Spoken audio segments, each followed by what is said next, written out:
आज राजयोग शिविर के प्रथम सत्र में आपने स्वयं की सत्य पहचान इस विषय पर समझा कि हम केवल भौतिक शरीर नहीं, लेकिन इस शरीर को चलाने वाली चेतन शक्ति आत्मा है। आत्मा अजर, अमर, अविनाशी है और अपने निजी स्वभाव में आत्मा शांत स्वरूप है, प्रेम स्वरूप है, आनंद स्वरूप है, शक्ति स्वरूप है। आत्माएं इस सृष्टि पर परम धाम से आई हैं, जो सूर्य चांद तारों से भी पार लोक हैं, और ये सृष्टि एक विशाल रंगमंच है जहाँ सभी आत्माएं इस भौतिक देह को धारण कर अपना अपना पात्र निर्वाह कर रहे हैं। आपने ये भी समझा राजयोग अर्थात आत्मा का परमात्मा से मानसिक स्नेहपूर्ण संबंध, योग अर्थात संबंध। तो हमने स्वयं की पहचान, आत्मा की पहचान तो प्राप्त की, लेकिन जिससे संबंध जोड़ना है उसकी सत्य पहचान क्या है? परमात्मा कौन है, कहाँ है, उनसे संबंध का अनुभव कैसे किया जा सकता है, वो हम आज के सेशन में समझेंगे। जब ईश्वर को याद करने की बात आती है तो सबसे पहले हमारा मन इस उलझन में होता है, भगवान को याद तो करते हैं पर उसकी याद में मन लगता नहीं, उसकी याद में मन टिकता नहीं, मन भटक जाता है। तो क्यों भटक जाता है? उसके कारण है हमारे अज्ञान। सबसे पहले तो हमें परमात्मा के विषय में ज्ञान ही नहीं है। जिस विषय का मन को अज्ञान है, मन उस विषय में नहीं लग सकता। इस दुनिया में भी हम देखते हैं कि हम जिनको नहीं जानते या जिनसे हम परिचित नहीं हैं, उनको हम याद कर सकते हैं, कर सकते हैं। इस दुनिया में शायद करोड़ों अरबों लोग रहते हैं, हमारी पहचान के दायरे में कुछ 100 लोग होते होंगे, और उसमें से भी बहुत समीप जो हमारे परिवार के मित्र संबंधी हैं वही होते हैं। तो परमात्मा की याद मन में नहीं टिकती है क्योंकि उसका सत्य परिचय हमें नहीं है।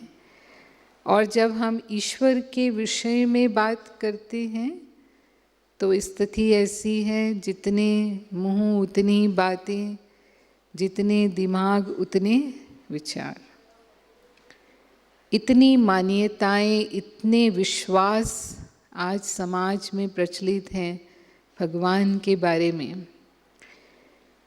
यहाँ तक कि हिंदू धर्म में ही हम अनेक प्रकार के विश्वास रखते हैं और सब एक दूसरे के विरोधाभासी हैं। जैसे कोई कहते हैं आत्मा ही परमात्मा है, आत्मा परमात्मा का अंश है।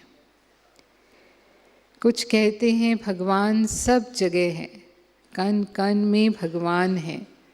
ये सब जड़ चेतन प्रकृति ईश्वर का ही रूप है।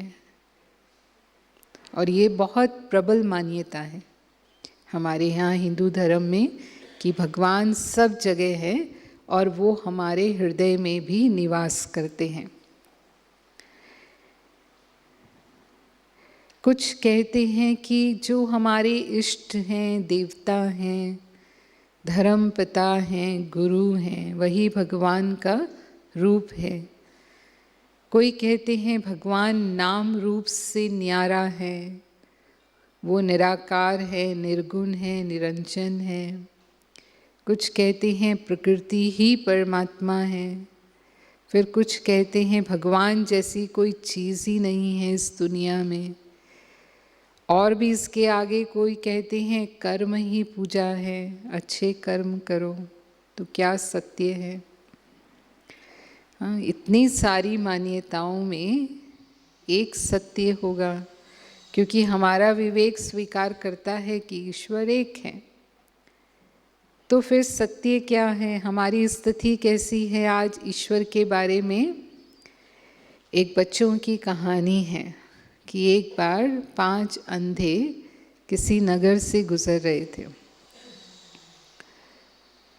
तो हाथी उस सड़क से जा रहा था। उन्होंने हाथी नहीं देखा था, लेकिन हाथी के बारे में जब इतना उन्होंने लोगों के मन में जिज्ञासा, उत्साह देखा, तो उनको भी इच्छा हुई कि जानना चाहिए ये हाथी कैसा प्राणी है। तो उन्होंने आपस में तय किया कि जब ये हाथी कहीं रुकेगा तो हम सब इसको छुएंगे, हम छूकर इसकी जानकारी लेंगे, क्योंकि देख तो नहीं सकते हैं। तो हर एक ने उस हाथी को छुआ। एक ने उसकी पीठ को छुआ, एक ने उसकी टांग को छुआ, एक ने पूंछ को छुआ, एक ने कान को छुआ, एक ने सूंड को छुआ, अलग अलग अंगों को छुआ। और फिर वो जब पांचों मिले तो हर एक ने अपनी अपनी बात कही, उनको जो अनुभव हुआ हाथी को छूने से। एक ने कहा ये हाथी तो मुझे दीवार जैसा लगा, जिसने पीठ को छुआ। जिसने टांग को छुआ उसने कहा ये हाथी तो मुझे खंबे जैसा लगा, क्योंकि हाथी की टांग ऐसी ही होती है। एक ने पूंछ को छुआ तो उसने कहा ये हाथी तो मुझे रस्सी जैसा लगा। अब जिसने सूंड को छुआ उसने कहा ये हाथी तो मुझे पाइप जैसा लगा। और जिसने कान को छुआ उसने कहा ये हाथी तो मुझे पंखे जैसा लगा, वो हाथ वाला पंखा होता है। अब हाथी तो इनमें से एक जैसा भी नहीं है, और अगर पांचों को मिला दें तो भी हाथी नहीं बनता है। गलती क्यों हो रही है? क्योंकि वो पूरे हाथी को एक साथ नहीं देख रहे। तो उन्होंने अपने एक स्पर्श की इंद्रिय से हाथी को अनुभव करने की कोशिश की। हमारे जीवन में भी कुछ ऐसे ही अनुभव होते हैं। हमारे जीवन में जब कष्ट आता है, दुख आता है, तभी हम भगवान को अधिकतर याद करते हैं। और उस कष्ट और दुख के समय लोग हमें अनेक प्रकार की राय भी देते हैं कि हमें क्या करना चाहिए, कौन से मंत्र जपने चाहिए, कौन सी देवी या कौन से गुरु के पास हमें जाना चाहिए, कौन सा पाठ करना चाहिए। और हम उनमें से कोई उपाय अपनाते हैं। कोई हनुमान चालीसा पढ़ने के लिए बोलता है, जो भी हमने किया। और वो उपाय करने से या उन देवी जी के दर्शन करने से या गुरु के मंत्र से मेरा वो जीवन का कष्ट दूर हो गया, या मुझे वो प्राप्ति हो गई जो हम मनोकामना रखते हैं। तो अब मेरा विश्वास किस में बैठ जाता है? मेरे भगवान कौन हो गए? मेरे ईश्वर कौन हो गए? वही जिनके माध्यम से मुझे प्राप्ति हुई। लेकिन हमने एक अंग को छुआ, जैसे उन्होंने हाथी के एक अंग को छू लिया और समझने लगे यही हाथी है। भगवान की एक छोटी सी शक्ति को हमने अनुभव कर लिया, तो उसके आधार पर हम उसे ही भगवान मानने लगे।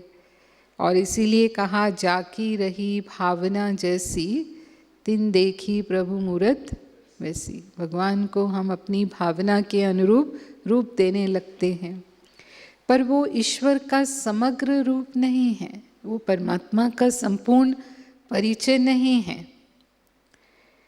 और यदि हम सत्य की बात करते हैं, हाँ, हम ईश्वर को सत्य कहते हैं, ईश्वर सत्य है, तो फिर सत्य को भी आज के समय में अलग अलग क्षेत्र में अलग अलग तरह से लोग परिभाषित करने की कोशिश करते हैं। वो सत्य का रूप भी बदलता रहता है। आज अगर विज्ञान के सत्य को देखें तो विज्ञान कहेगा कि जो प्रयोगशाला में सिद्ध होता है, जिसका प्रमाण मिलता है, वही सत्य है। उसके अलावा विज्ञान किसी को सत्य नहीं मानता, और भगवान को प्रयोगशाला में सिद्ध नहीं किया जा सकता, इसलिए विज्ञान भगवान को नहीं मानता। ऐसे ही कहेंगे। हाँ, एक जोक की तरह है कि एक बार एक नास्तिक प्रोफेसर अपने स्टूडेंट्स को पढ़ा रहे थे, तो बात बात में कहीं भगवान की बात आई, तो उन्होंने सोचा स्टूडेंट्स को समझा देना चाहिए कि भगवान है या नहीं। तो उन्होंने क्लासरूम की कुछ चीज़ें दिखा करके उन्हें कहा, हाँ देखो बच्चों, ये कंप्यूटर है, आपको दिखाई देता है? हाँ दिखाई देता है। तो ये है। ये ब्लैक बोर्ड दिखाई देता है? हाँ दिखाई देता है। तो ये है। और भी चीज़ें, टेबल है। लेकिन क्या भगवान दिखाई देता है? तो बच्चों ने कहा नहीं दिखाई देता है, तो नहीं है। एक बच्चा क्लेवर था, वो खड़ा हो गया, उसने कहा सर मुझे भी एक सवाल पूछना है। उन्होंने कहा पूछो। तो पूछा बच्चों से, क्या हमारे सर का दिमाग दिखाई देता है? दिखाई देता है? दिमाग तो नहीं दिखाई देता है, तो क्या कहेंगे? किसी का मन दिखाई देता है, किसी की बुद्धि दिखाई देती है। तो अगर दिखाई नहीं देती तो क्या हम कहेंगे वो नहीं है? नहीं, दुनिया की सब चीज़ें हमें दिखाई नहीं देती हैं। बहुत चीज़ों को हम अनुभव से जानते हैं। अपने मन को हम अनुभव से जानते हैं कि मन है, इलेक्ट्रिसिटी है, इससे माइक चल रहा है, कंप्यूटर चल रहा है, हम अनुभव से जानते हैं, देखते नहीं हैं। तो हर चीज़ को प्रयोगशाला में सिद्ध होकर के ही होना है, ये हम सत्य नहीं कह सकते। अगर हम कानून की नज़र से सत्य समझने की कोशिश करते हैं तो कानून कहता है गवाह ही सत्य हैं। जो गवाह ने कह दिया, अगर कोई दोषी है तो वो भी निर्दोष साबित हो जाता है और निर्दोष को भी सजा हो जाती है। लेकिन गवाह ने कह दिया, इसलिए वो चाहे सत्य है या नहीं, लेकिन सत्य है। ऐसे ही समाज किसको सत्य मानता है? जिसके पास कोई पावर है, जिसके पास धन की शक्ति है या पद की शक्ति है या और भी किसी प्रकार की शक्ति है, उसने जो कह दिया वो सत्य है। इसको एक कहावत के रूप में कहते हैं, जिसकी लाठी उसकी भैंस।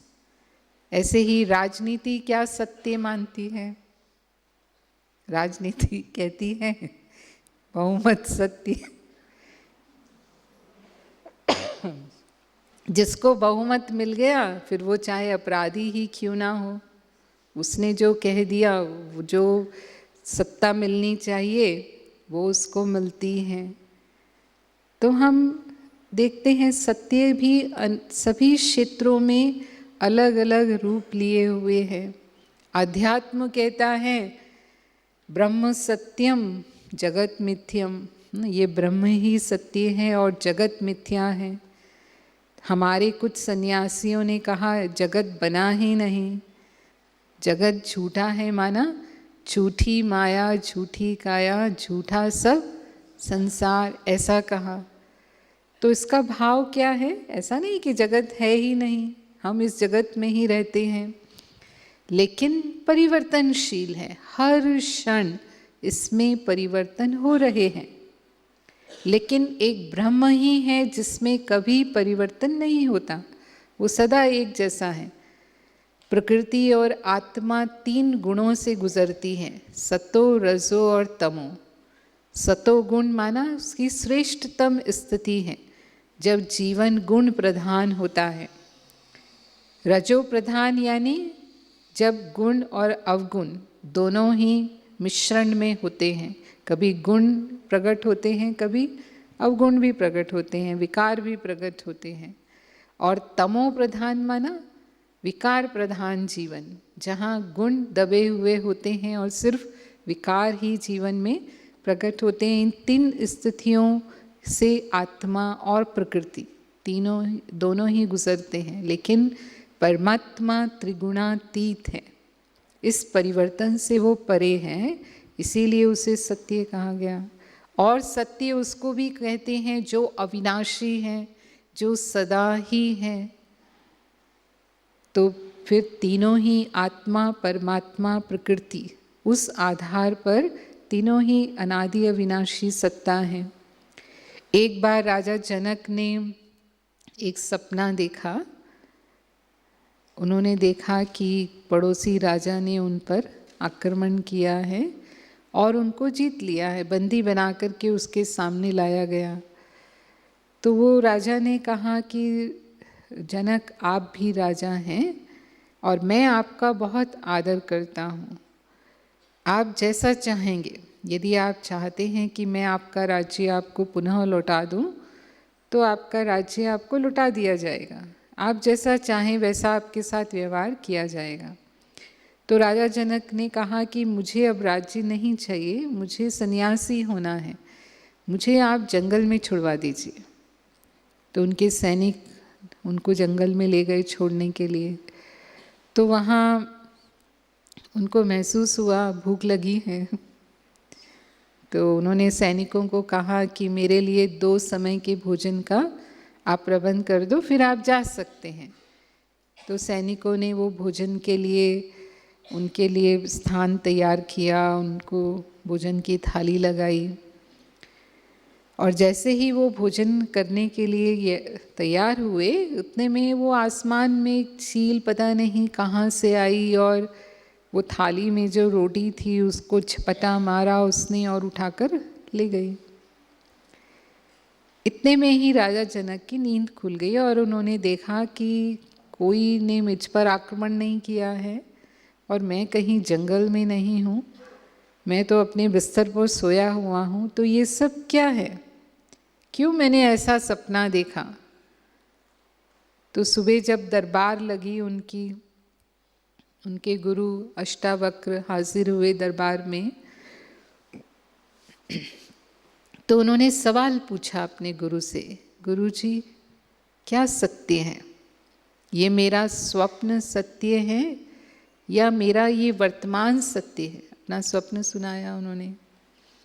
तो सब सुनकर के गुरु अष्टावक्र ने कहा कि राजन, न तो आपका वो स्वप्न सत्य है और ना ही आपका वर्तमान सत्य है, लेकिन जिसने इसका अनुभव किया वो सत्य है। किसने अनुभव किया? किसने अनुभव किया? आत्मा ने। क्योंकि आत्मा सभी कालों में है, वो सदा ही है, आत्मा अविनाशी है और इसीलिए आत्मा सत्य है। बाकी सब कुछ परिवर्तनशील है और इसीलिए जो परिवर्तनशील है आध्यात्म उसको सत्य नहीं मानता है। तो फिर ईश्वर का सत्य क्या है?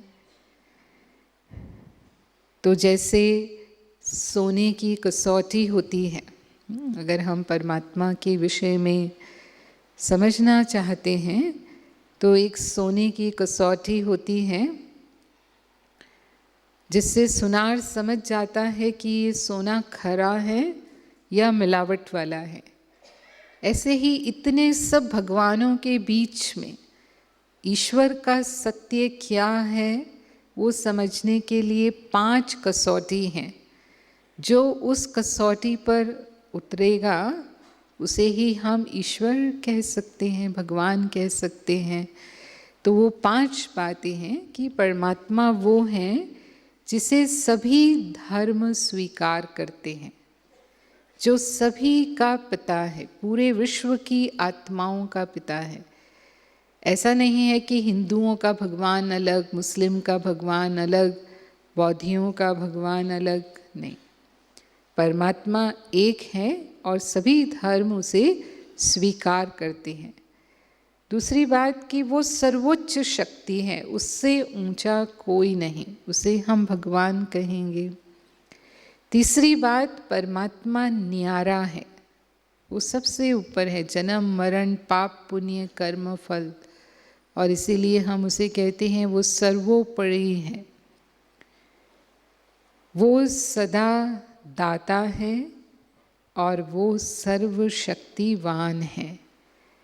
ये 5 गुण विशेषताएं जिसमें हैं वो परमात्मा का रूप हो सकता है या ईश्वर हो सकता है।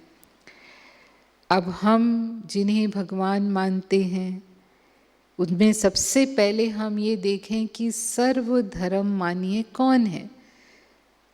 कौन है जिसे सभी धर्म स्वीकार करते हैं। तो 4 मुख्य धर्म हैं इस दुनिया में। क्रिश्चियन धर्म है, मुस्लिम धर्म है, सिख धर्म है, हिंदू धर्म है। उन सब में विशेष रूप से मान्य जिसकी पूजा होती है।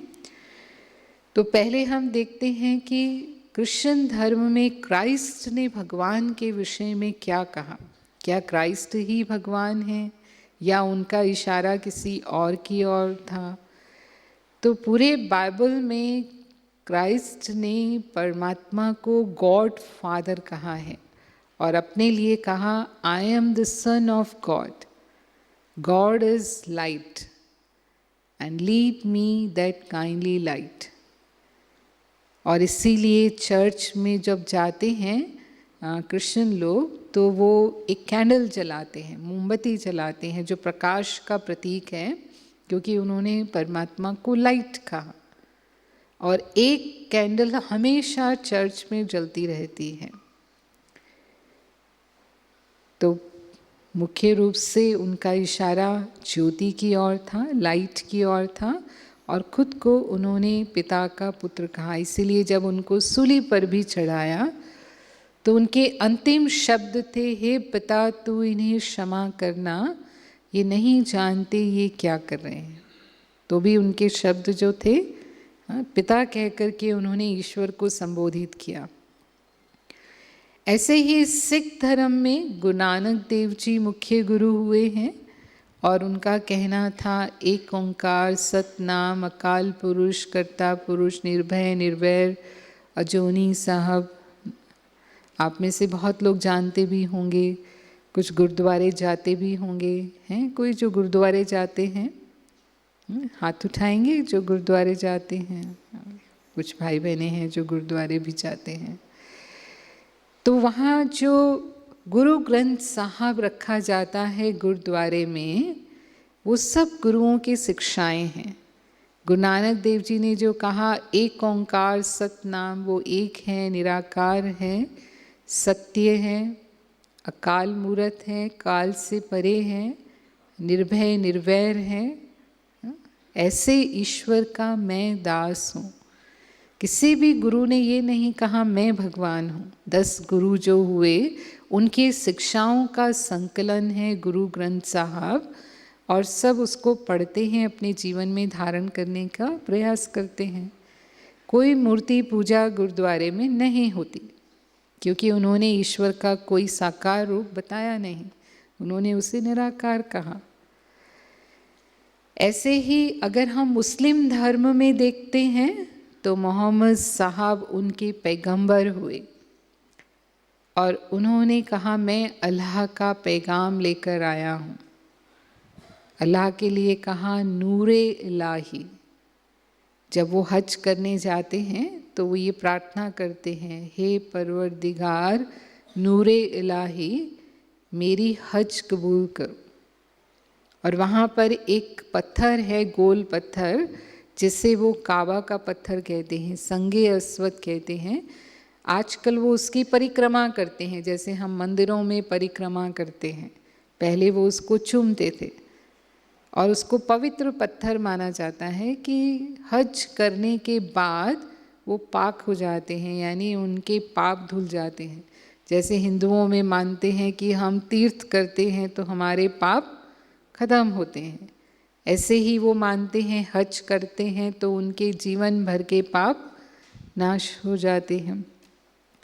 और इसीलिए आप कभी मस्जिद में भी जाएंगे तो आप देखेंगे कि वहाँ कोई मूर्ति नहीं होती। वो नमाज पढ़ते हैं, कुरान पढ़ते हैं, जो मोहम्मद साहब की शिक्षाएं हैं, क्योंकि उन्होंने कहा नूरे इलाही, उर्दू शब्द है जिसका अर्थ है अल्लाह नूर है। नूर माना प्रकाश। हिंदी में हम ज्योति कहेंगे, इंग्लिश में हम लाइट कहेंगे और उर्दू में कहेंगे तो वो नूर है। उन्होंने ये भी कहा, आदम को खुदा मत कहो, आदम खुदा नहीं, खुदा के नूर से आदम जुदा नहीं। मैं खुदा नहीं हूँ, मुझे खुदा मत कहो, लेकिन उस खुदा का नूर, वो प्रकाश मुझ पर उतरा है और वही मैं आपके साथ बांटता हूँ। तो इस तरह से मुस्लिम धर्म में भी उस लाइट को उन्होंने ईश्वर का प्रतीक माना, ईश्वर माना। और यदि हम पारसी धर्म में देखते हैं, पारसी धर्म में भी उनकी अग्यारी होती है, उनके मंदिर को अग्यारी कहते हैं या फायर टेम्पल कहते हैं, जहाँ मंदिर के बीचों बीच अग्नि प्रज्वलित की जाती है और वो कोशिश करते हैं कि वो अग्नि अखंड रहे, यानी बुझे नहीं। तो इस तरह से प्रकाश को उन्होंने भी भगवान माना। उनके धर्म में भी इस रूप में प्रकाश की ही पूजा होती है। यदि हम महात्मा बुद्ध बौद्ध धर्म में देखें तो उन्हें जो दिव्य ज्ञान की प्राप्ति हुई वो दिव्य ज्योति के साक्षात्कार के पश्चात हुई। हालांकि भगवान के विषय में उन्होंने बहुत अधिक नहीं कहा, लेकिन फिर भी दिव्य ज्योति का साक्षात्कार महात्मा बुद्ध ने किया। उन्होंने कर्म को अपने जीवन में अधिक महत्व दिया।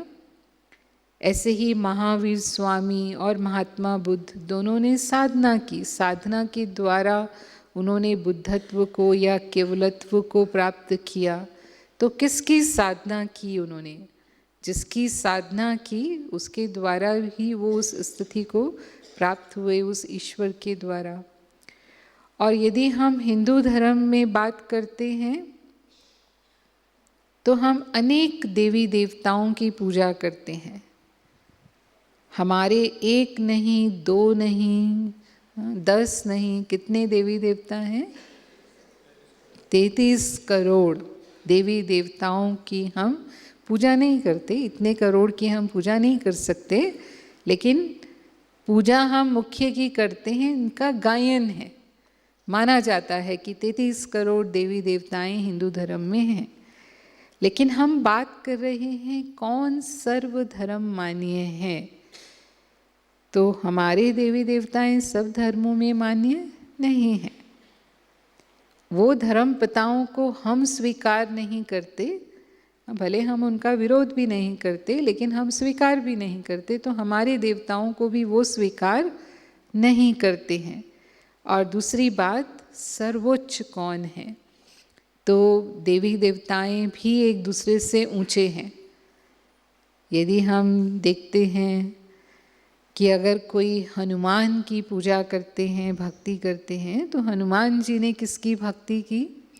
श्री राम की भक्ति की। और श्री राम ने किसकी भक्ति की? शिव जी की भक्ति की। उनको जब रावण से युद्ध करना था, समुद्र पार करके विजय प्राप्त करनी थी, रावण पर शक्ति चाहिए थी, और उनको ये भी पता था कि रावण शिव भक्त है और जो भी वरदान उसे मिले हैं वो शिव जी से मिले हैं। तो उन्होंने भी युद्ध प्रारंभ करने से पहले समुद्र के किनारे शिवलिंग की स्थापना की और उसकी आराधना की। उसे नाम दिया रामेश्वरम, जो संस्कृत शब्द है जिसका अर्थ होता है राम के ईश्वर। तो इस तरह से उन्होंने शिव की पूजा की। और यदि हम देवियों की पूजा करते हैं तो सभी देवियों को शिव शक्ति माना गया है। दुर्गा, काली, अम्बा जो भी हैं, कहते हैं शिव ने संसार से आसुरी शक्तियों के संहार के लिए देवियों को उत्पन्न किया, इसलिए उन्हें असुर संहारिणी कहते हैं।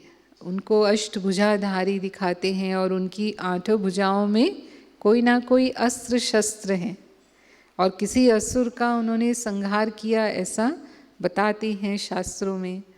तो उनके ऊपर भी कौन हो गए? उनके रचयिता कौन हैं? शिव हैं, क्योंकि वो शिव शक्तियाँ हैं। ऐसे ही श्री कृष्ण ने महाभारत के पहले वृंदावन में गोपेश्वरम एक स्थान है जहाँ पर शिव की पूजा की और उनसे शक्ति प्राप्त की, तो कृष्ण के भी आराध्य शिव हो गए। यदि हम किसी गुरु को मानते हैं, मानो विवेकानंद को मानते हैं, उनके गुरु थे रामकृष्ण परमहंस, और रामकृष्ण परमहंस काली देवी के भक्त थे। काली देवी शिव शक्ति हैं। यदि हम किसी भी देवता की आराधना करते हैं तो उसमें सर्वोच्च शिव हैं। मानो गणेश जी का पूजन करते हैं तो गणेश जी के पिता कौन हैं? शिव जी हैं। तो सभी देवताओं में जो सर्वोच्च मान्य स्वरूप हैं वो परमात्मा शिव हैं। और हिंदू धर्म में एक शिव की ही पूजा ज्योतिर्लिंग के रूप में होती है, बाकी सभी की पूजा साकार मूर्त रूप में होती है। लेकिन शिव की पूजा एक गोल पत्थर, जिसे हम ज्योतिर्लिंग कहते हैं, उस रूप में की जाती है।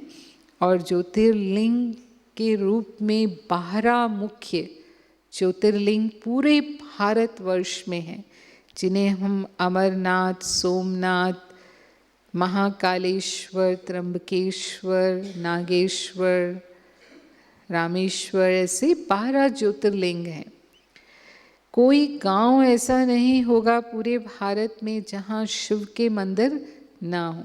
सभी देवी देवताओं की पूजा अलग अलग स्टेट में अलग अलग प्रधान रूप से की जाती है। जैसे देवियों की पूजा उत्तर भारत में, पूर्वी भारत में मुख्य रूप से होती है, पर यदि हम साउथ में चले जाएंगे तो शिव जी की पूजा और तिरुपति बालाजी की पूजा ज़्यादा होती है। यदि हम महाराष्ट्र की तरफ चले जाएंगे तो गणेश जी की पूजा मुख्य रूप से होती है।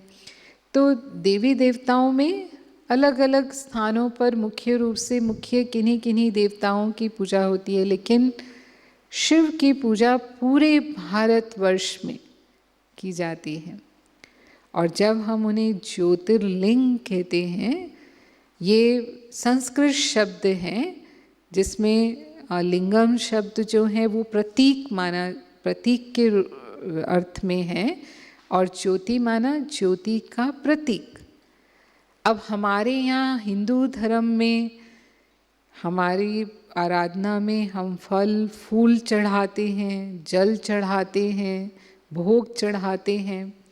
अब हम ज्योति पर कैसे चढ़ाएंगे?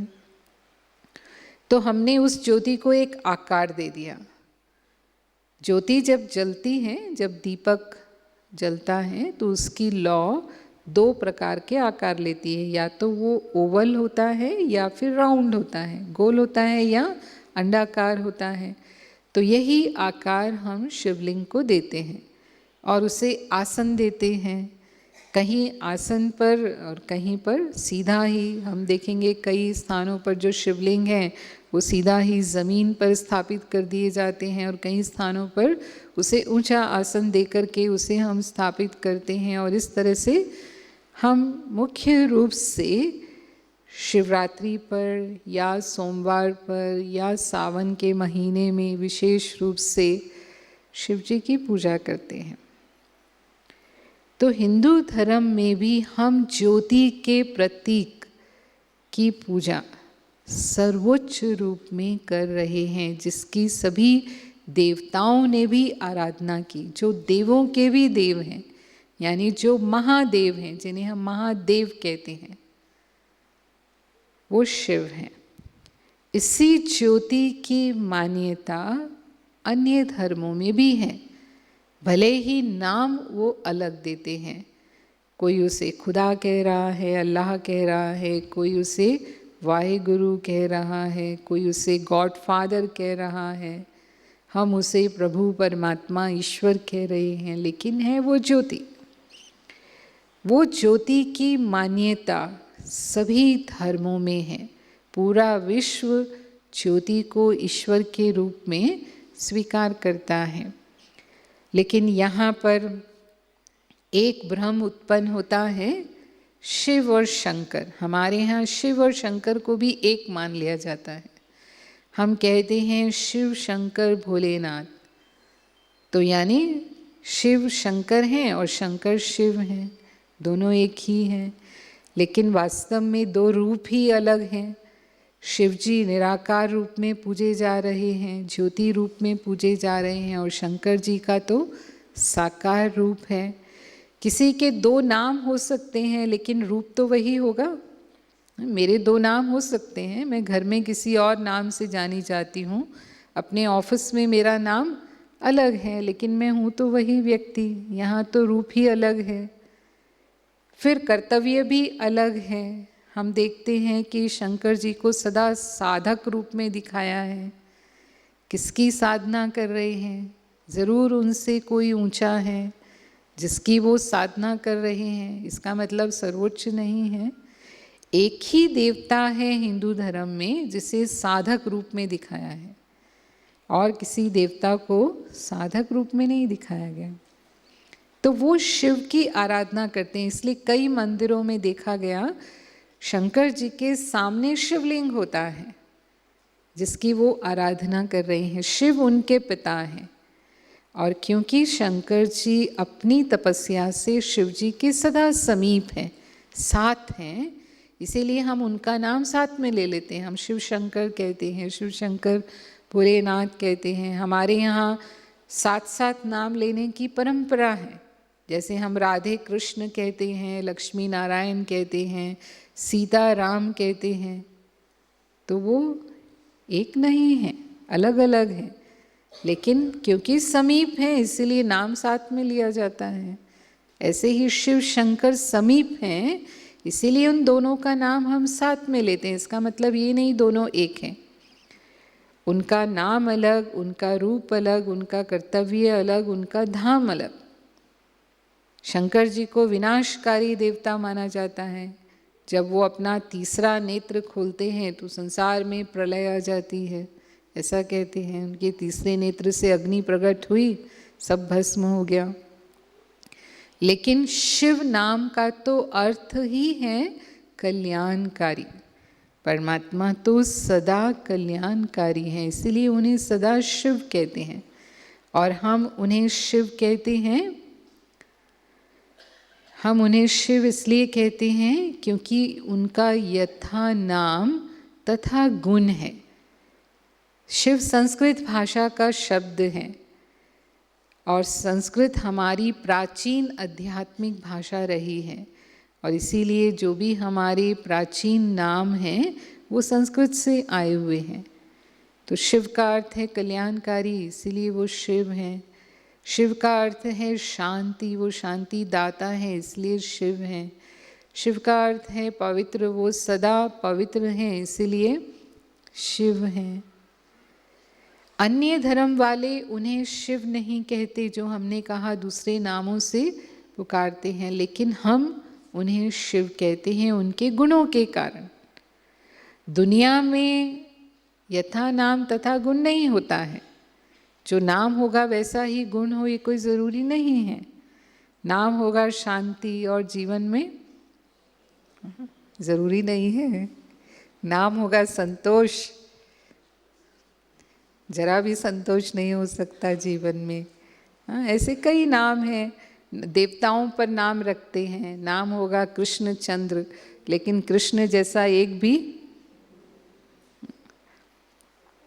तो परमात्मा का यथा नाम तथा गुण है।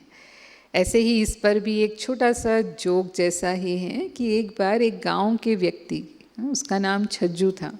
छज्जू बड़ा अजीब सा नाम है। तो उसकी जब शादी हुई तो उसकी पत्नी को बिल्कुल भी नहीं अच्छा लगा कि ये छज्जू क्या नाम है। तो उसने कहा कि आप अपना नाम बदली करो, मुझे आपका नाम पसंद नहीं है। तो वो बहुत भोला था, गांव का था, भोला भाला था। तो वो गांव में निकला और उसने सोचा कि जिसका नाम मुझे पसंद आ जाएगा, मैं 2-4 लोगों से पूछ लेता हूँ, वही नाम मैं रख लूँगा। तो निकला तो एक जगह एक औरत ओखली कूट रही थी। तो उसने उसको पूछा, तुम्हारा नाम क्या है? उसने कहा, मेरा नाम लक्ष्मी है। तो उसने सोचा ये लक्ष्मी ओखली कूट रही है, ठीक नहीं है। फिर वो आगे गया और वहाँ एक व्यक्ति भीख मांग रहा था। तो उसने पूछा तुम्हारा नाम क्या है? कहा मेरा नाम धनपत है। उसने कहा ये धनपत भीख मांग रहा है, ठीक नहीं है। और आगे गया तो एक किसी की मृत्यु हो गई थी, उसको लोग ले जा रहे थे जलाने के लिए। तो पूछा इसका नाम क्या था? तो बोला इसका नाम अमरनाथ था। तो उसने कहा अमरनाथ मर गए, ठीक नहीं है, चलो। वापस आ गया वो अपने घर। तो उसने अपनी पत्नी को कहा लक्ष्मी कूटे ओखली धनपत मांगे भीख, अमरनाथ जी मर गए, मेरा छज्जू नाम ही ठीक। हाँ, तो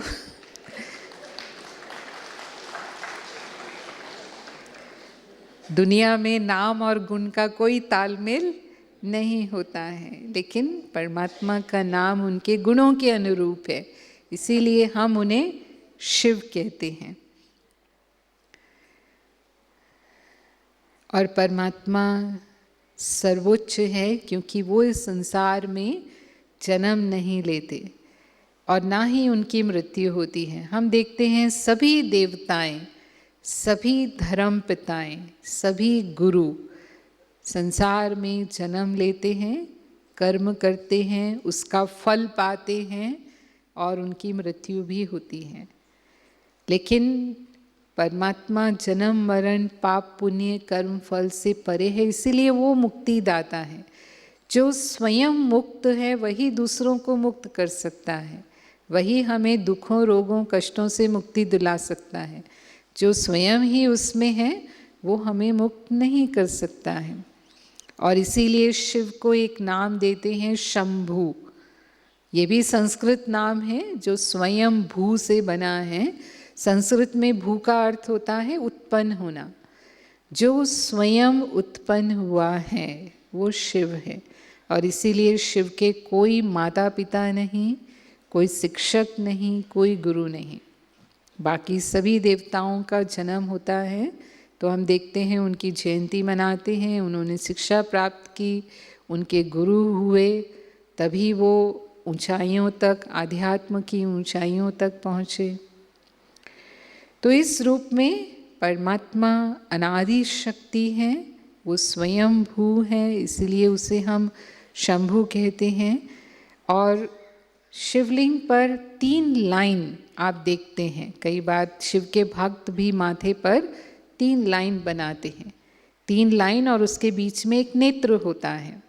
उसका भाव है कि वो त्रिकालदर्शी हैं, त्रिलोकी नाथ हैं और त्रिमूर्ति हैं, और इसीलिए वो सर्वशक्तिवान हैं।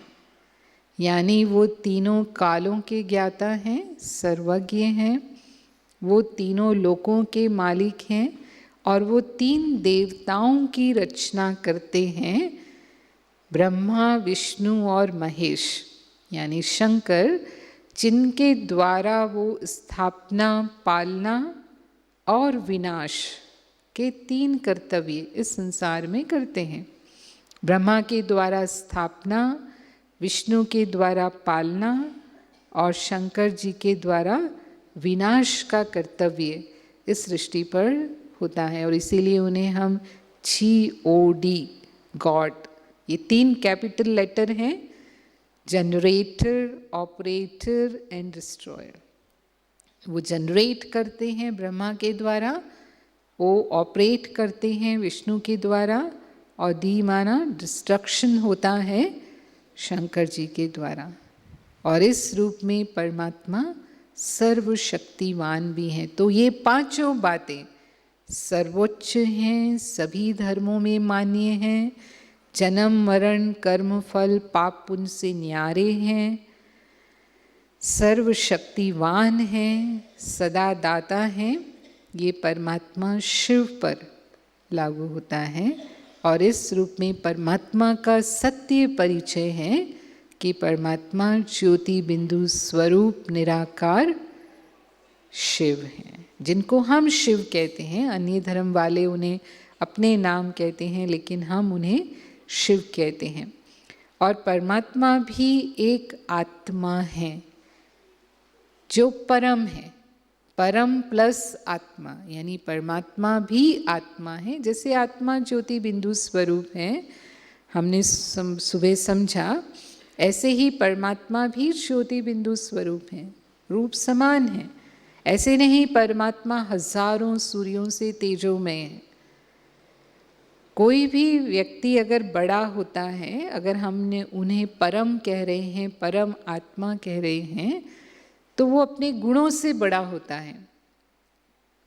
अगर हम मनुष्य जीवन में भी देखते हैं तो किसी भी मनुष्य को उसके गुणों विशेषताओं से बड़ा माना जाता है। कोई अगर फिजिकल बिल्ट में किसी से अच्छा है, हाँ, लेकिन गुणों में इतना श्रेष्ठ नहीं है, तो हम उसके आधार पर उसको बड़ा नहीं मानेंगे। हमारे प्रधानमंत्री छोटे कद के हो सकते हैं और उनके जो बॉडीगार्ड हैं या उनकी जो सिक्योरिटी हैं, उनका तो चुनाव ही इस आधार पर होता है कि वो किस बिल्ट वाले हैं। तो फिर हम प्रधानमंत्री को बड़ा मानेंगे क्योंकि वो अपने गुणों में श्रेष्ठ हैं। ऐसे ही परमात्मा गुणों में सागर के समान है, अथाह है, अनंत है, असीम है, इसीलिए उनकी तुलना सागर से की गई। वो शांति का सागर है, ऐसा हम कहते हैं। वो प्यार का सागर है, वो आनंद का सागर है, सीमा नहीं है। सागर अथाह होता है और इसीलिए उसकी महिमा में कहा गया कि सारे सागर को शाही बनाओ, सारे जंगल को कलम बनाओ, सारी पृथ्वी को कागज बनाओ और उसकी महिमा लिखी जाए स्वयं सरस्वती जी के द्वारा, तो भी वो अपरम अपार है। तो इस रूप में वो परमात्मा है, यानी आत्माओं में परम है, आत्माओं में सुप्रीम है, आत्माओं में श्रेष्ठ है। आत्मा गुणों में सिर्फ स्वरूप है, वो शांत स्वरूप है, प्रेम स्वरूप है, आनंद स्वरूप है। लेकिन ये गुण भी बदलते रहते हैं। कभी शांत स्वरूप है तो कभी अशांत स्वरूप भी हो जाती है, कभी सुख स्वरूप है तो कभी दुख स्वरूप भी हो जाती है ना। आत्मा को इसीलिए अल्पज्ञ कहा गया।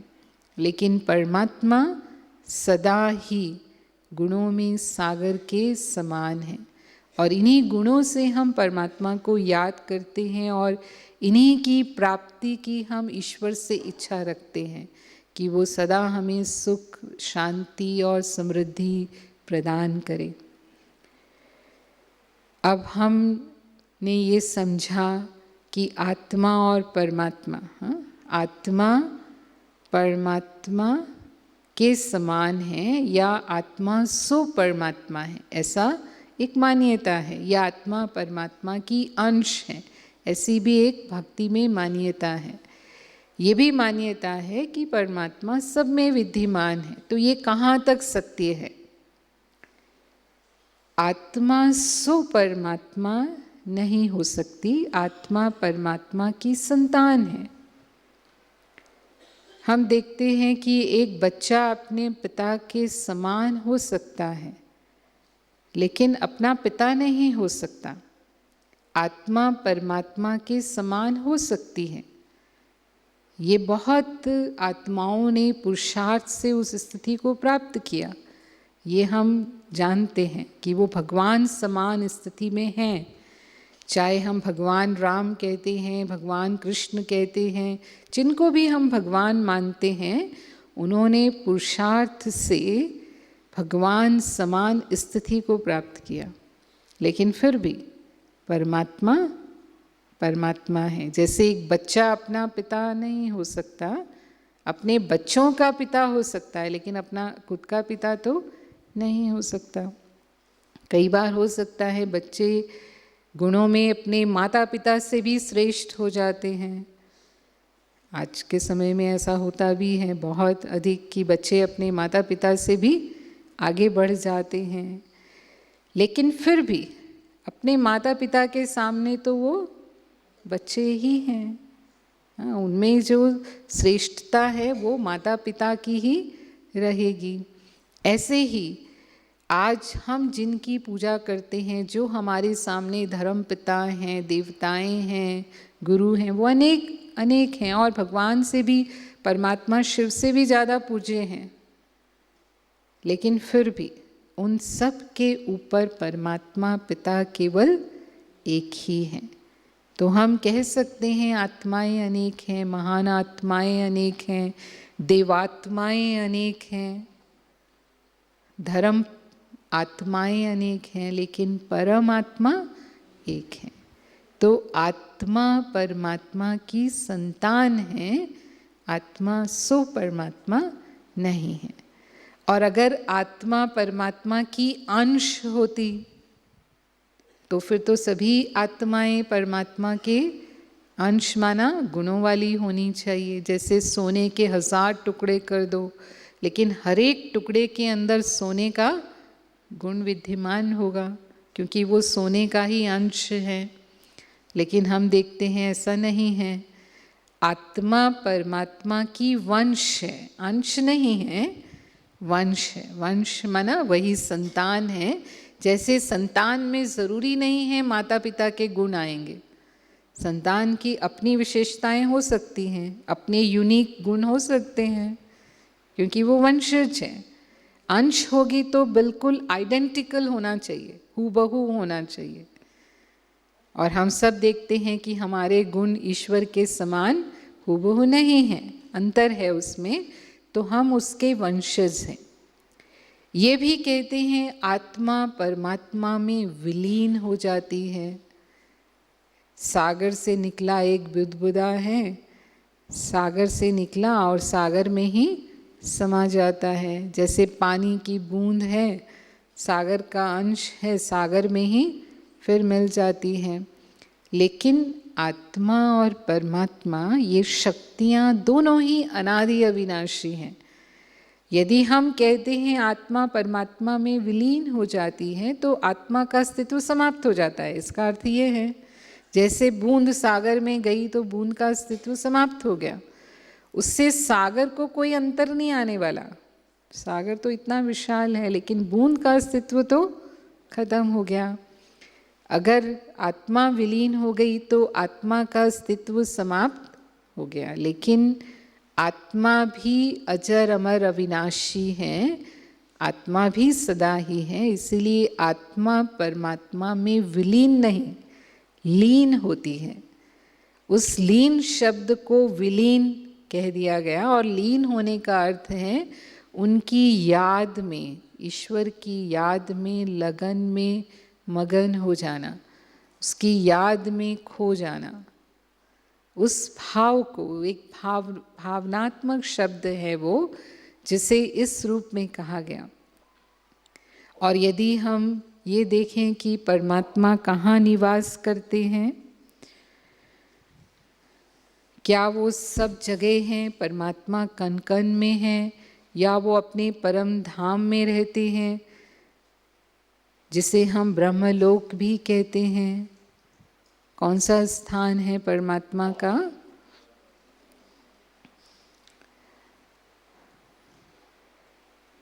तो मानो एक बार हमने मान लिया, हमारे यहाँ इस बात को बहुत प्रबलता से माना गया कि भगवान सब में है और सब जगह है।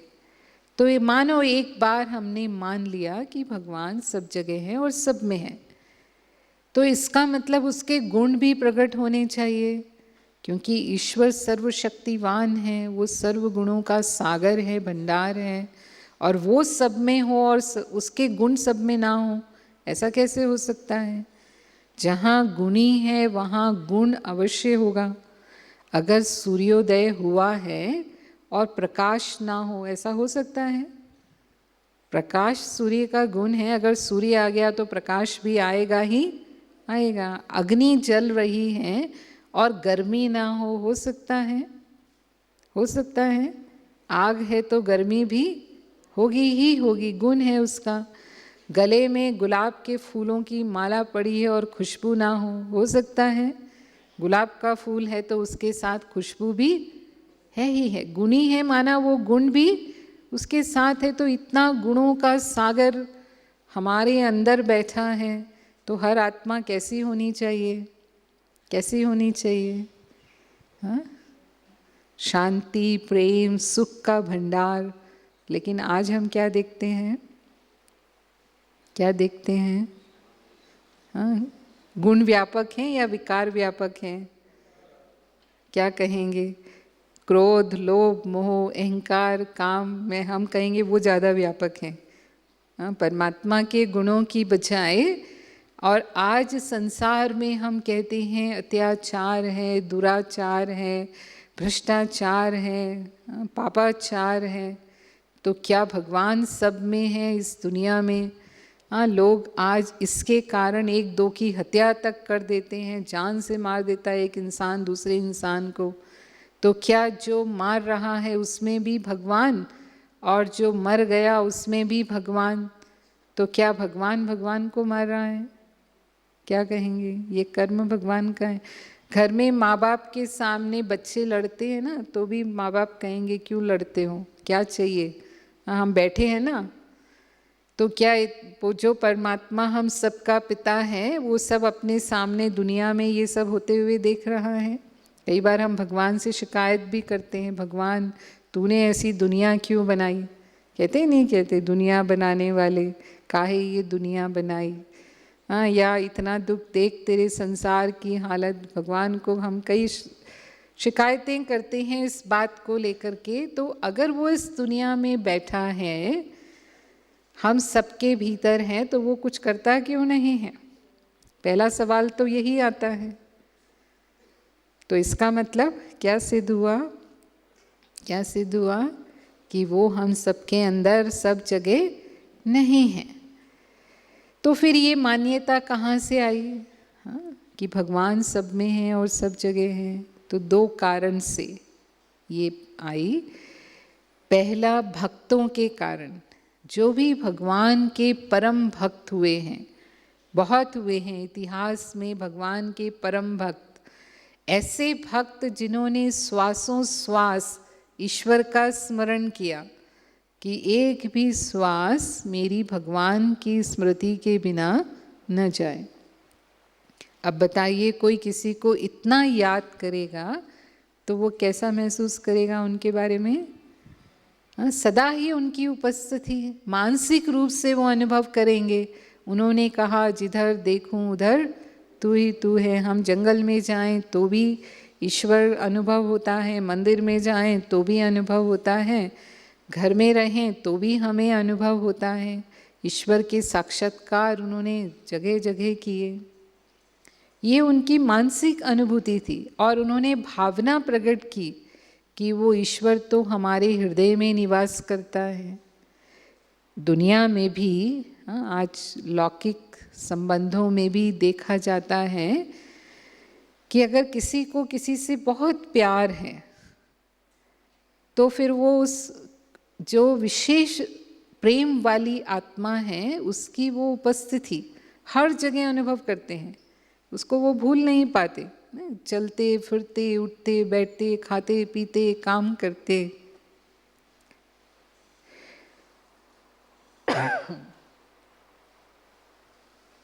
पर इसका मतलब वो है ऐसा तो नहीं है।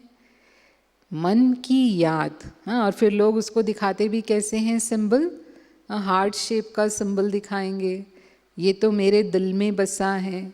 अब वो दिल में बसा है, कोई दिल में बैठा नहीं है, भाव है। मन की भावनाओं को व्यक्त किया इस तरह से। उन्होंने ईश्वर के विषय में वही भाव कहे कि वो तो हमारे दिल में बसा है। तो क्या दिल में बैठा है?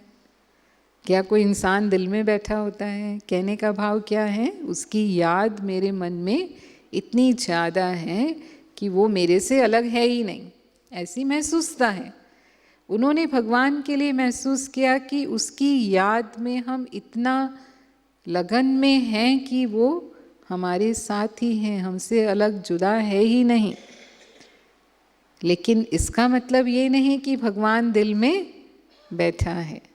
तो भावनात्मक रूप से ये बहुत सुंदर प्रतीत होता है, भगवान सब में है। हमने उनके शब्दों को मान लिया। तो हर एक इंसान से प्रेम करो, किसी को दुख मत दो, किसी को नफरत मत करो, सबका सम्मान करो। तो क्या हम ऐसा करते हैं? करते हैं क्या? हम सब में भगवान देखते हैं और ऐसा व्यवहार करते हैं? नहीं करते, क्योंकि वो सैद्धांतिक रूप से सत्य नहीं है। तो जो सत्य नहीं है वो हमारे व्यवहार में भी नहीं आ रहा है। दूसरी बात ये कहाँ से आई? ये आई ऋषि मुनियों से। जब द्वापर युग में ऋषि मुनि हुए वो त्रिकालदर्शी थे, कुछ हद तक वो भविष्य को देख सकते थे, उनको वो अंतर्दृष्टि प्राप्त थी। तो उन्होंने समझा कि आने वाला जो कलयुग है वो मनुष्य से बहुत पाप कराएगा, तो मनुष्य को पाप कर्म से बचने का कोई तरीका अवश्य देना चाहिए। तो उन्होंने कहा कि देखो, जब तुम कोई पाप कर्म करते हो तो तुम अकेले नहीं हो, भगवान सब जगह है, वो तुम्हें देख रहा है। तो उस समय तो ज़रूर माना लोगों ने। हाँ, जैसे एक बच्चा बहुत छोटा होता है तो माँ उसे जो बोल देती है वो उसके लिए सत्य वचन है, उसे दुनिया का ज्ञान नहीं है। माँ घर में काम कर रही है और बच्चा जो है वो घुटने चलता है और उसे भय है कि अगर वो काम में बिजी हो गई, वो बच्चा निकल कर कहीं दरवाजे से बाहर न चला जाए, तो वो उसको डराती भी है कि देखो तू दरवाजे से बाहर गया ना तो कुत्ता उठा के ले जाएगा, हाँ, या बिल्ली आ जाएगी, जो भी। तो वो डर भी जाता है, दरवाजे तक जाएगा फिर वापस आ जाएगा। लेकिन वही बच्चा बड़ा हो गया, 5-6 साल का हो गया और अब माँ वही बात कहे तो मानेगा? हाँ, हो सकता है एक छोटा कुत्ते का बच्चा होगा, उसको उठा करके घर में ले आएगा। हाँ?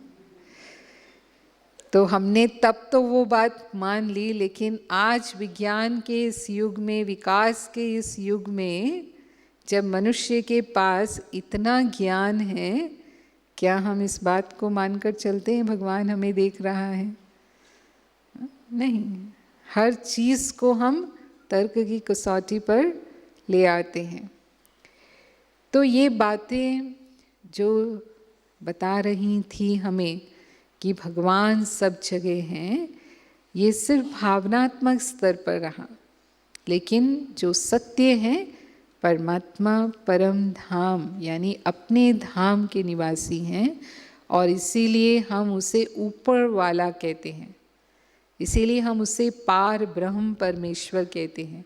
कभी भी कोई बात ऐसी होती है जिसके बारे में हम नहीं जानते, हम कहते हैं ऊपर वाला जाने, तो कहाँ आँखें जाती है हमारी? वो ऊपर में कहीं रहता है। कभी बीमार हैं, कष्ट हैं, भगवान को याद करते हैं, आंखें ऊपर उठ जाती हैं। अगर मेरे अंदर ही भगवान है तो पहली बात तो मैं बीमार ही क्यों हुई? और अगर हम याद भी कर रहे हैं तो अंदर वाले को क्यों नहीं, ऊपर वाले को क्यों याद कर रहे हैं? इसका मतलब हम जानते हैं भीतर में कि परमात्मा कहीं ऊपर रहता है। तो सूर्य चांद तारों से पार जो धाम आत्माओं का निवास स्थान है, वही परमात्मा का भी परम धाम है। परमात्मा परम धाम निवासी हैं और सभी आत्माएं भी परम धाम से ही इस सृष्टि रूपी रंगमंच पर आकर अपना पात्र निर्वाह करते हैं।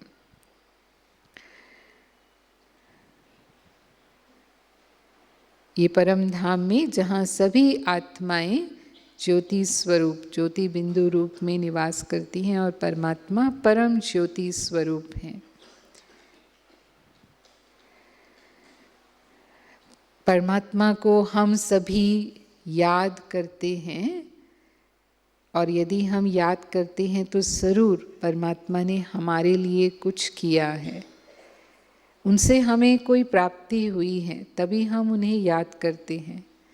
इस दुनिया में यदि हम किन्हीं भी मनुष्यों को भी याद करते हैं तो ज़रूर वो कोई मानवता के लिए विशेष कर्तव्य करके गए। आज हम भगवान के इतने मंदिर बनाते हैं, और मंदिर भी कोई साधारण रूप से हम नहीं बनाते हैं, और उनकी हर दिन पूजा करते हैं, तो ज़रूर भगवान कभी इस सृष्टि पर अवतरित हुए हैं, ज़रूर, और वो स्मृतियाँ हमारे अंदर हैं। जैसे महात्मा गांधी ने भारत को आज़ाद कराया, तो आज तक महात्मा गांधी के अनेक स्टैचू हम भारत में बनाते हैं, उनके अनेक मेमोरियल बनाते हैं, और उनके जो भी विशेष दिन होते हैं उस दिन हम उन्हें विशेष याद करते हैं।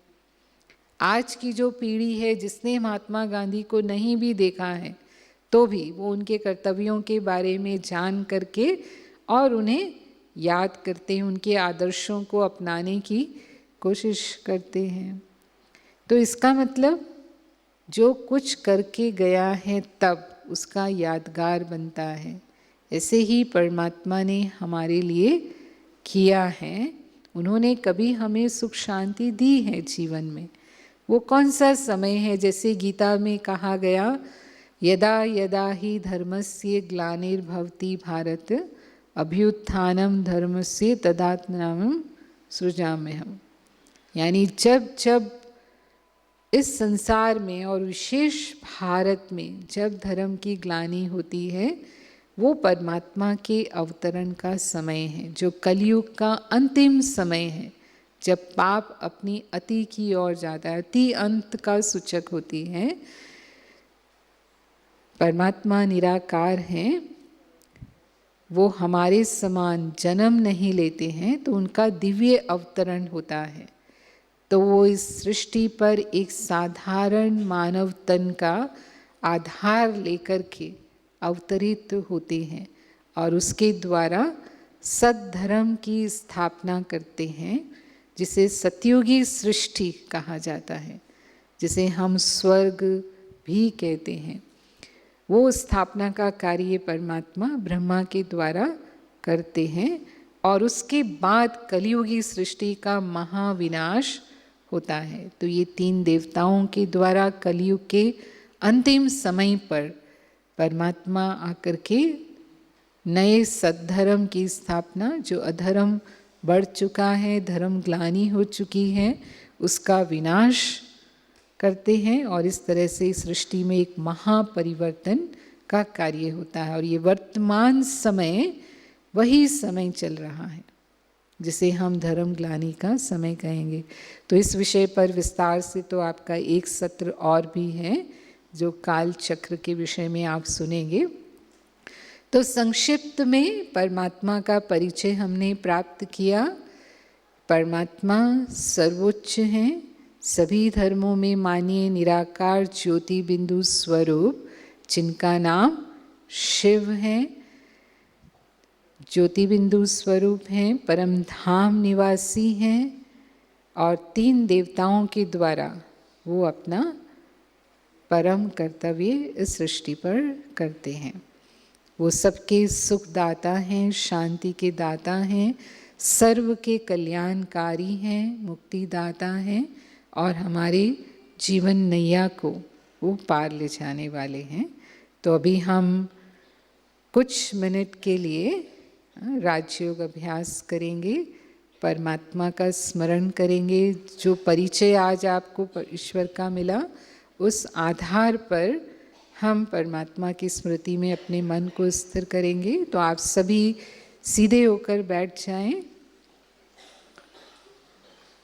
और जैसे जैसे विचार मैं आपको दूंगी उस अनुसार ही आप अपने चिंतन को ले जाएंगे। हो सकता है कि मन इतना सहज एकाग्र नहीं होगा, लेकिन फिर भी कोशिश करें कि जो विचार आपको दिए जा रहे हैं उनका आप अनुभव करेंगे। चाहिए तो अपने स्थान पर एक बार खड़े हो जाएं ताकि आप थोड़ा अपने आप को फ्रेश महसूस करें। नहीं तो जैसे ही हम आपको कमेंट्री देना शुरू करेंगे आधे परम धाम की बजाय निद्रा लोक में पहुंच जाएंगे। थोड़ा स्ट्रेच कर लीजिए, अपने हाथ पैर ऊपर नीचे करके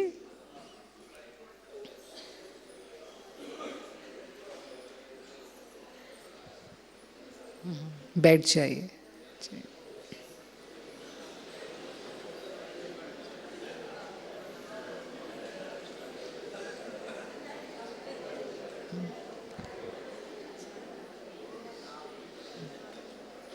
ओम शांति। हाँ, अभी तैयार करेंगे अपने मन को अंतर यात्रा के लिए। एक रूहानी यात्रा जो मन की यात्रा ईश्वर की ओर है।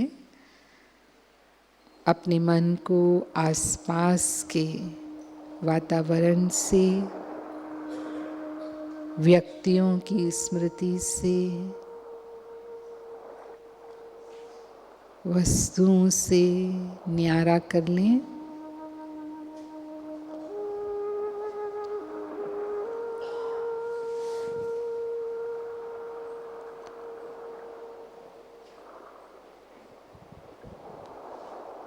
मन को संकल्प दें, मैं इस देह से न्यारी एक चमकते हुए सितारे के समान ज्योतिपुंज, दिव्य शक्ति आत्मा हूँ। मस्तक के मध्य में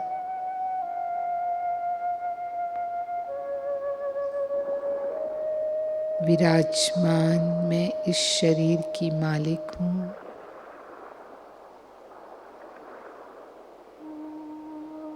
इस सृष्टि रूपी रंगमंच पर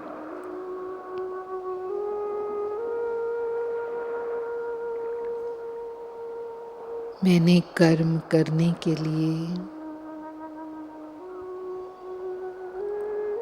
इस शरीर का आधार लिया है।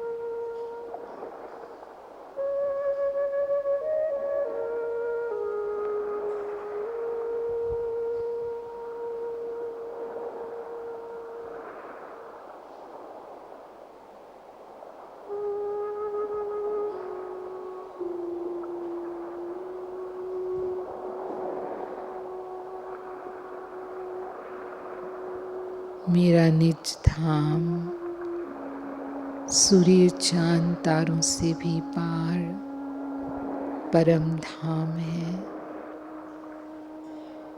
ले जाए मन को इस भौतिक जगत से पार, ब्रह्मलोक में जहाँ सुनहरी लाल प्रकाश है, संपूर्ण शांति है। और देखें अपने आप को, मैं अपने पिता परमात्मा के समीप ज्योति स्वरूप आत्मा,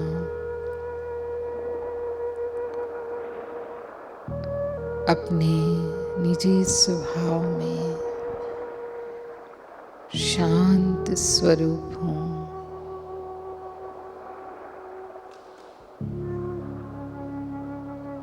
शांति के सागर की संतान हूँ।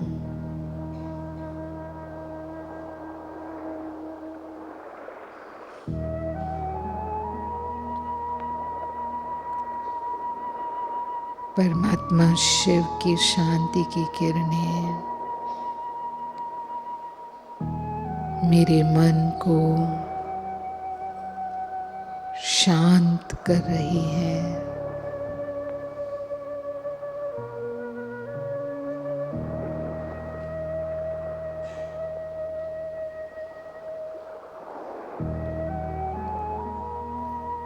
मैं आत्मा शुद्ध और पवित्र हूँ।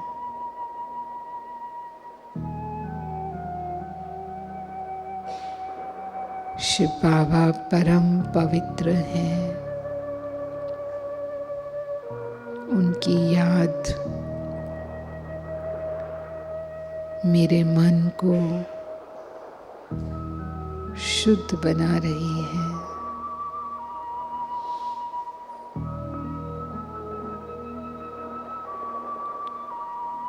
वो सर्वशक्तिवान है।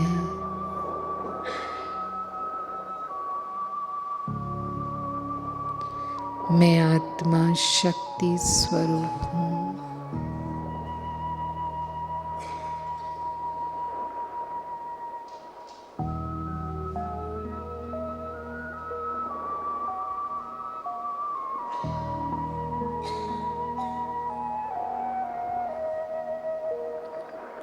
परमात्मा की शक्तियाँ मुझ आत्मा में समा रही हैं।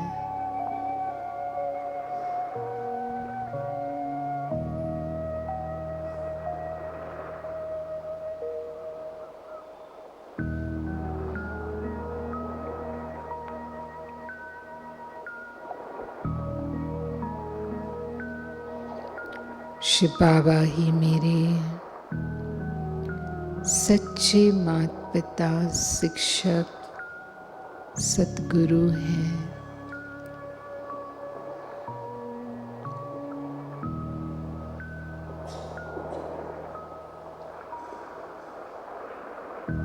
मेरे कल्याणकारी पिता हैं।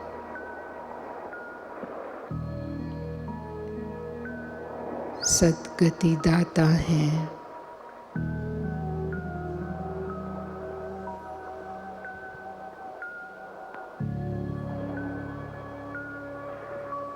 परमात्मा की याद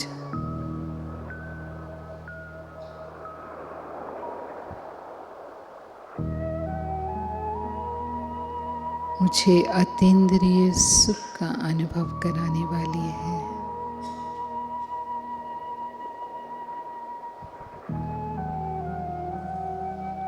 बहुत हल्कापन, न्यारापन,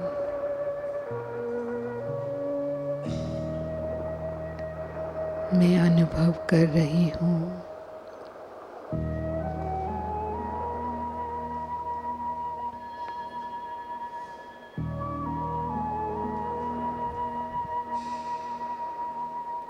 शिव बाबा मेरे सब चिंताओं का बोझ हरने वाले हैं।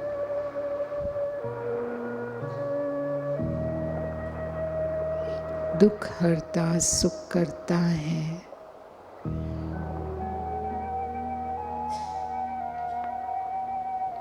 मेरी मुश्किलों को सहज बनाने वाले हैं।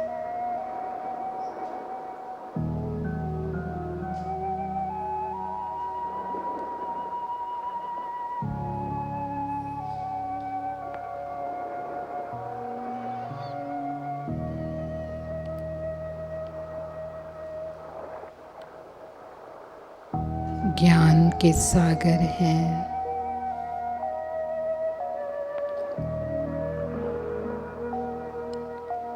मुझे स्वयं का ज्ञान देकर मेरे जीवन को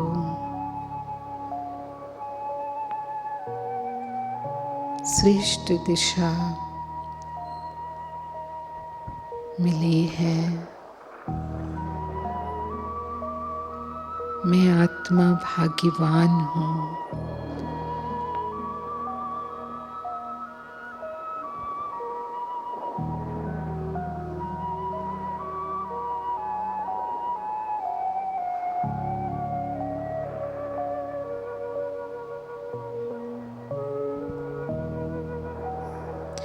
मुझे ईश्वरीय मार्गदर्शन प्राप्त हुआ है।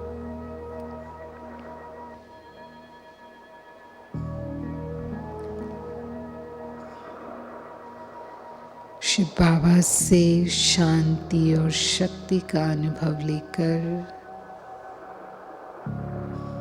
पुनः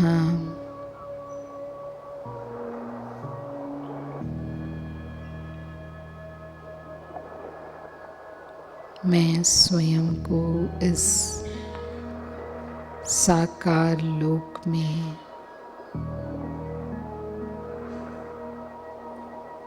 अनुभव कर रही हूँ।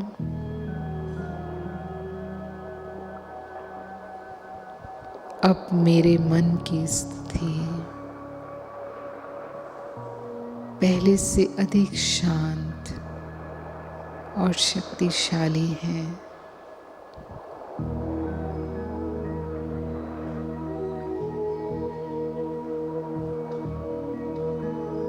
अपने दिन भर के कार्य व्यवहार में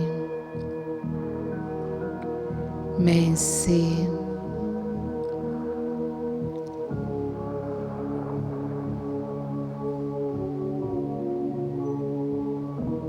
प्रयोग करूंगी।